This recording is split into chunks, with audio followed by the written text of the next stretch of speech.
Le printemps ne veut absolument rien savoir de s'installer. Il ne veut pas commencer.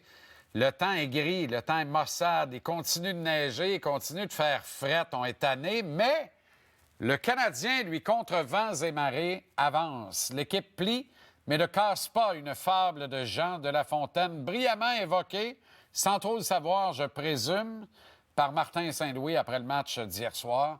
Merveilleuse façon d'illustrer ce qui venait de se passer contre les parvenus Red Wings, repartis Dead Wings. Signe de renouveau vers l'excellence, le Canadien voit certains des membres de son organisation revenir dans les conversations en vue de la remise annuelle des trophées individuels dans la Ligue nationale. Et à tout seigneur, tout honneur, Lane Hutson n'a pas tardé à s'inviter dans les discussions en vue de la remise du trophée Calder remis à la recrue par excellence de la saison. Premier de classe chez le CH, il a aussi été le premier à faire écarquiller les yeux au point de recevoir une attention importante au sujet du Calder. Évidemment que Macklin Celebrini a rapidement rejoint le groupe de tête pour les récipiendaires potentiels, ce qui lui était impossible lorsqu'inactif, évidemment. Dans les faits, les 57 points de Celebrini le placent à 7 d'Hudson, qui a toutefois disputé 13 matchs de plus, mais qui est un défenseur, il faut le rappeler. Et le différentiel de -2 de Hudson, un défenseur dans un club qui accorde plus de buts qu'il n'en marque, le place loin devant Celebrini, qui affiche un copieux -30. Et on l'a vu tantôt avec Félix Séguin, l'amélioration tangible de Hudson, qui domine tous ses pairs de la Ligue nationale dans la colonne des plus et moins depuis la confrontation des 4 nations, est un autre indicateur ultra positif d'un gagnant éventuel du trophée Calder. Matvei Michkov va certainement recevoir des votes, fier de ses 58 points à ce jour. Bon deuxième, d'ailleurs, chez les recrues. Au final, il n'y a pas de débat qui peut se terminer autrement qu'avec le fait que Lane Hutson doit être le récipiendaire du trophée Calder. Il édite un nouveau record personnel et offre aux partisans du Canadien une première depuis Alex Kovalev, soit une saison d'au moins 1 point par match. Avec encore 4 rencontres à disputer, Nick Suzuki atteindra 90 points au mieux. Un exploit franchement exceptionnel dans une équipe qui ne compte sur aucun véritable centre de deuxième trio pour enlever de la pression sur le capitaine. Comment ignorer Nick Suzuki dans la conversation pour le trophée Frank J. Selke? M'a vous dire une affaire, travailler fort à la dernière pause, convaincre Félix Séguin de lui accorder son vote. Un club qui sera l'exception, le Canadien, qui confirme la règle des équipes en série qui, en grande majorité, affichent davantage de buts marqués que de buts accordés.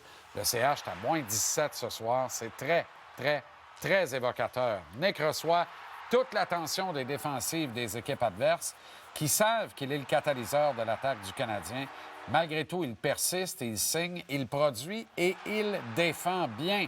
Il enfile ou prépare des buts cruciaux et empêche par un excellent bâton l'adversaire d'en scorer. Suzuki permet d'empocher des points de classement. Grand leader, cœur et âme de cette équipe, Nick affiche plus 19, frôle les 20 minutes de temps d'utilisation par match, au-dessus de 50 au cercle des mises en jeu, connaît une saison exceptionnelle aux côtés d'un pur marqueur petit format, Caulfield, et un géant qui n'habite toujours pas tout à fait son corps et son esprit, Slafkovsky. Non seulement Suzuki doit être au plus fort de la lutte pour l'obtention du trophée Selke, mais il doit certainement recevoir quelques votes à tout le moins pour l'obtention du trophée Hart, tellement sa contribution à la saison du Canadien a changé radicalement la face de l'équipe. Évidemment, à Saint-Louis, on pousse bien fort, avec raison, sur un gars comme Robert Thomas, dont la moyenne de points par match est légèrement supérieure à celle de Suzuki. Thomas est au cœur de la poussée exceptionnelle des Blues et il pourrait ravir le Selke à Slick. Il est en fait sa plus grande menace, à mon avis. Lui et peut-être d'autres, comme en témoigne ce tableau qui nous démontre que plusieurs joueurs connaissent de très bonnes productions offensives tout en ayant un bon comportement défensif. Le cas quand même de Sidney Crosby qui atteint son numéro en termes de chiffres, soit 87. Au fait, est-ce que Crosby pourrait finalement être tenté de lever sa clause et passer aux Canadiens dans une transaction cet été? Est-ce qu'il ne vaudrait pas mieux pour le CH faire une offre mirobolante à John Tavares pour un contrat de transition vers Michael Age au centre du deuxième trio? Une offre à Tavares, libre comme l'air, coûte rien. Une offre à Crosby va coûter un bras. On ne voudra pas manquer notre coup à Pittsburgh. C'est un pensée si bien, mais je pense qu'avec tout ce qui se passe et l'arrivée de Demidov, surtout s'il connaît un départ canon, il va falloir y réfléchir. Revenons à Suzuki, qui évolue dans une équipe en principe inférieure à celle de Robert Thomas, qui lui est bien appuyé par un deuxième centre qui s'appelle Braden Shen. Mettons que ce n'est pas Alex Newhook. Mon choix demeure Suzuki pour le Selke, considérant le contexte général chez le Canadien. Suzy n'a rien envié au grand Patrice Bergeron, 6 fois récipiendaire du même trophée Frank J. Selke. Enfin, si le Canadien parvient à se tailler une place en série, ce qui est de moins en moins de la science-fiction, on en convient, Martin Saint-Louis doit être absolument un des 3 finalistes à l'obtention du trophée Jack Adams.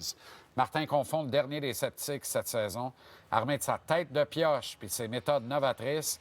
Il va entrer en série avec un club que plusieurs voyaient repêcher dans les 5 premiers en juin. Faut pas l'oublier, ce bout-là.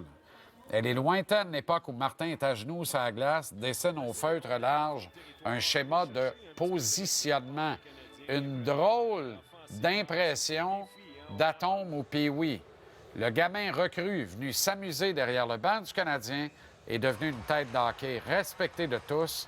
Son passage à Montréal fera époque autant qu'école.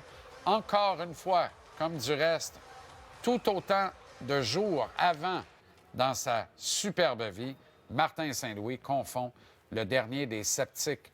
Spencer Carberry va gagner le Jack Adams et c'est pleinement mérité, autant que la présence de Martin parmi les 3 finalistes. Ce n'est que partie remise pour notre coach, qui aura une douce vengeance en éliminant Carberry et ses Caps dès le premier tour des séries, à condition que le CH demeure sagement derrière les sénateurs d'Ottawa au classement. Ça n'a pas l'air d'être clair, finalement, ce soir, à 3 points des Sens.